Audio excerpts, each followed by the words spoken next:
Bonjour à toutes et tous. Bienvenue au centre de mémoire de la Verrerie d'en haut. Toute l'équipe des membres actifs est heureuse de vous accueillir et vous souhaite une visite agréable et enrichissante. Votre visite se déroulera en 3 temps, sur une surface de 1500 m², d'abord au niveau principal, où vous êtes actuellement, puis dans une salle d'exposition à l'étage, accessible par escalier, et s'achèvera au sous-sol par l'accès extérieur. Tout ce que vous allez voir a été réalisé bénévolement par les membres actifs depuis plus de 15 ans. Mais pourquoi cette appellation de Verrerie d'en haut? Au cours du premier semestre 1823, le roi Louis XVIII va signer 2 ordonnances, l'une destinée à un Douaisien, un nommé Hyacinthe François Chartier, et l'autre à 2 Belges, messieurs Eugène de Dorlodot et Adrien Drillon, les autorisant à établir une verrerie pour la production de verre à bouteille, de Dame Jeanne, de verre à vitre et de verre blanc. Ces 2 verreries se situeront toutes deux sur la route de Calais à Saint-Quentin, qui traverse Aniche, qui est en pente, et donc vous avez compris, une verrerie en haut de cette chaussée et une en bas. À noter que par acte en date du 7 août 1822, signé à Charleroi, messieurs de Dorlodot et Drillon créeront les statuts et modes de fonctionnement de la verrerie d'Azincourt, dite d'en haut. Cette verrerie d'Azincourt comprenait alors 2 fours de fusion chauffés à la houille à 8 pots chacun, et se situait à droite en montant, de l'autre côté du boulevard Drillon actuel. À ce jour, il n'y a plus aucune trace de cette verrerie, tout a été rasé en 2004. En 1826, elle abandonne la fabrication du verre à bouteille, et entreprend celle du verre à vitre par soufflage à bouche. Il faut savoir qu'à l'époque, toute la production verrière reposait sur le savoir-faire du souffleur de verre. Leur salaire était très élevé. En 1845, la concurrence s'installe, grâce notamment au chemin de fer qui arrive en gare de Somain. 11 verreries vont s'implanter, ou redémarrer comme en bas, à Aniche de 1845 à 1902. C'est une sorte de frénésie industrielle qui secourt à l'industrie du verre. Aniche va devenir la capitale du verre à vitre, avec plus de 50% de la production française. Revenons à la verrerie d'en haut.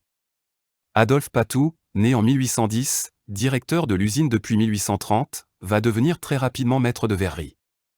La verrerie d'en haut va devenir prospère, Monsieur Patou va moderniser les installations, réaliser des agrandissements successifs, tels que, 1846, création de la fabrique de produits chimiques suivant autorisation du roi Louis-Philippe.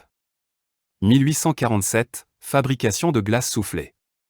1850, création d'un atelier de fabrication des glaces étamées, les miroirs.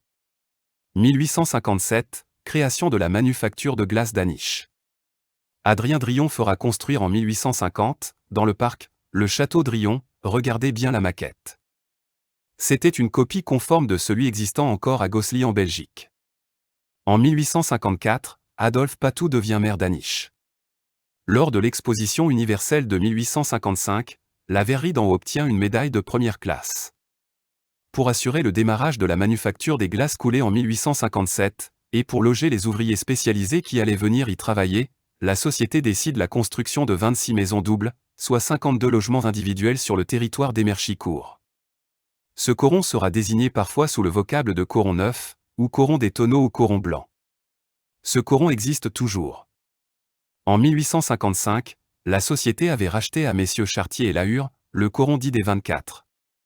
Le 26 janvier 1863, Adolphe Patou reçoit des mains de Sa Majesté l'Empereur Napoléon III, la Légion d'honneur, laquelle récompense également la médaille obtenue par sa verrerie à l'Exposition universelle de Londres en 1862.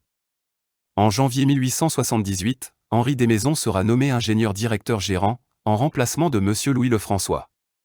La Chambre syndicale des ouvriers verriers d'Aniche est créée le 3 août 1882.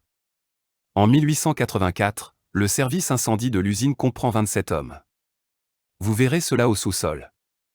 1886, la verrerie d'en haut met en place le premier four à bassin de France, four en continu, en remplacement des antiques fours à pot, 6 étaient alors chauffés à la houille et 4 au gaz. Malgré le refus des souffleurs opposés à cette installation, la direction impose son choix sur un four à 12 ouvreaux, système Siemens associé à un gazogène Wilson. En 1887, on entreprend la fabrication des verres pour les appareils photo de l'époque. En 1889, l'usine de produits chimiques est très importante avec ses 4 chambres de plomb de messieurs Gay-Lussac et Glover. Production d'acide sulfurique à 60 degrés, de sulfate de soude, d'acide muriatique ou chlorhydrique, superphosphate, etc. Michel Laronde prend la direction de l'entreprise en 1905. 1905, c'est aussi l'arrivée de la première ligne téléphonique dans l'usine. Il fallait alors demander à l'opératrice des postes le numéro 6 à Aniche. Août 1906, Roger Drion, seulement âgé de 25 ans, entre au conseil d'administration. Vous verrez tous ces messieurs dans la salle du conseil. Ils vous y attendent. 1908, c'est l'arrivée de Saint-Gobain dans le capital d'en haut, et la nomination comme administrateur de Lucien Deslois, directeur des glaceries. En 1910, la Voix des verriers, l'organe du puissant syndicat des verriers, n'hésite pas à qualifier de citadelle la verrerie d'en haut, la comparant à un bastion retranché du capitalisme. En cette même année est prise la décision d'installer le four à bassin numéro 2 et de mettre en place le procédé du soufflage mécanique des manchons de l'américain Windows Glass. Le procédé du soufflage mécanisé démarrera en 1912, mais bizarrement, l'installation brûlera le 4 février 1913. En 1912, commencera la production des verres sablés. Nos usines ont été successivement occupées par l'armée allemande, puis l'armée anglaise au cours de la Première Guerre mondiale. Nos bâtiments ont subi d'importantes destructions. Le château Drion est brûlé en octobre 1918 par les Allemands. Les dernières troupes anglaises ne quitteront l'établissement que le 5 avril 1920. En 1914, l'ensemble des usines employait alors 1300 ouvriers. Une coopérative ouvrière a été créée le 31 août 1919 par Roger Drion. En décembre 1919, la fabrication du verre à vitre reprend. En 1920, il est décidé de la création d'une centrale électrique, bâtiment dans lequel vous êtes aujourd'hui, et d'une briqueterie. En 1927, la centrale sera déjà arrêtée, la force motrice proviendra alors du secteur public. La coulée des glaces n'a repris qu'en août 1923. À la fin de l'année 1929, le conseil d'administration se rend compte, avec un certain retard, que les techniques de fabrication du verre à vitre, que la verrerie d'en haut utilise encore, soufflage à bouche, sont devenues obsolètes. La verrerie d'en bas et Saint-Martin ont déjà installé le procédé d'étirage vertical mécanisé du verre à vitre, de messieurs Émile Fourcault et Émile Gobe. En 1930, la décision est prise d'installer ce procédé, qui sera opérationnel le 18 août 1931. C'est la fin des souffleurs de verre à Aniche, des étendeurs et des porteuses de canons. En 1935, l'équipe de direction examine le projet d'implantation d'une ligne de fabrication de verre trempé, le Sécuri, qui est un verre de sécurité pour les personnes. Ce procédé de trempe thermique a été mis au point par Saint-Gobain en 1929. En 1949, il y aura 4 fours de trempe en service. Le 3 octobre 1939, reste marqué par l'arrêt définitif de la coulée des glaces à Aniche. L'activité de l'usine sera très réduite de 1939 à 1945. L'habitation de M. Drion sera occupée par les troupes allemandes. En 1947, les glaces seront achetées à Saint-Gobain, usine de Chantraine à Tourotte. On ne doucira et polira plus que les glaces brutes en stock ou achetées, jusqu'en 1961. Le 1er janvier 1949, un contrat important d'aide technique est signé entre Saint-Gobain et en haut.